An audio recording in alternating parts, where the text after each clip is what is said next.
हमारे मन की सोच स्वस्थ है, शुद्ध है, अच्छी है, सच्ची है, तो वास्तव में हमारा जीवन सुंदर ही बनेगा। पैसे का लेना देना नहीं है, मन की सोच के ऊपर बात चल रही है।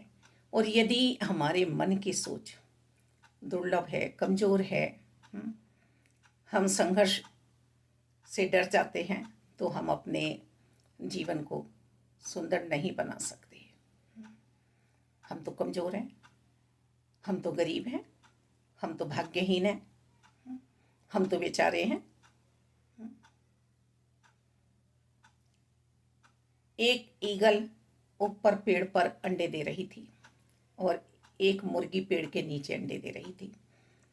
तभी ऊपर से ईगल का अंडा नीचे मुर्गी के अंडों में आके मिल गया। अब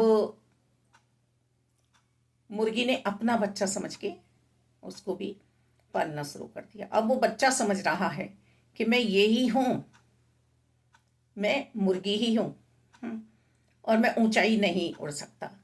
बस वो ऐसे ही चलता है, जितना ऊपर मुर्गी उड़ती है वो उतना ही ऊपर उड़ पा रहा है। ऊपर से एक दिन ईगल की नज़र उस पर पड़ती है कि ये तो मेरा बच्चा है। ऐसे ही हम सब भी ईश्वर के बच्चे हैं, हम में भी शक्ति है कुछ कर गुजरने की। अब वो बुरा करे या अच्छा करे, ये हमारी सोच पर निर्भर है। तो ईगल उस बच्चे के पास आई जब मुर्गी नहीं थी कि तू मेरा बच्चा है, चल तुझे उड़ाती हूँ। बच्चा मानने के लिए तैयार नहीं है कि मैं ईगल का बच्चा हूँ। बच्चा बार बार मना करता है कि नहीं, मुझे यहीं रहने दो। ऐसे ही हम अपनी दुर्दशा कर लेते हैं अपने सोच के कारण। रोते हैं, चिल्लाते, ऐसों की संगति कर लेते हैं, ऐसों का साथ पकड़ लेते हैं।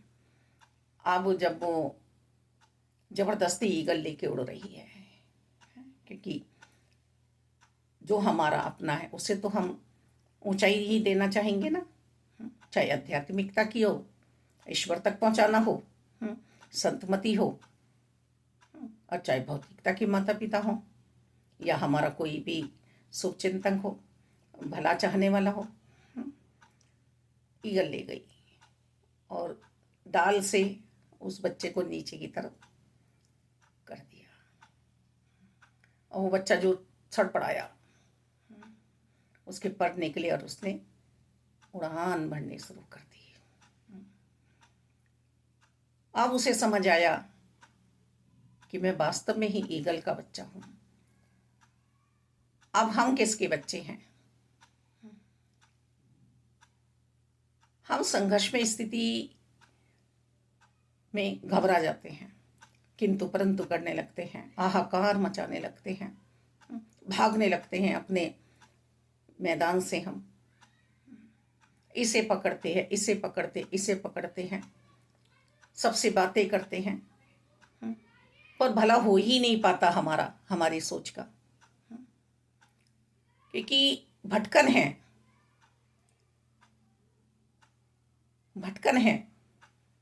कि मैं कुछ नहीं कर पाऊंगा, मैं कुछ नहीं कर पाऊंगी। हम सब कुछ कर पाएंगे, हम प्रभु के बच्चे हैं, हम ही हैं जो युग बदल सकते हैं।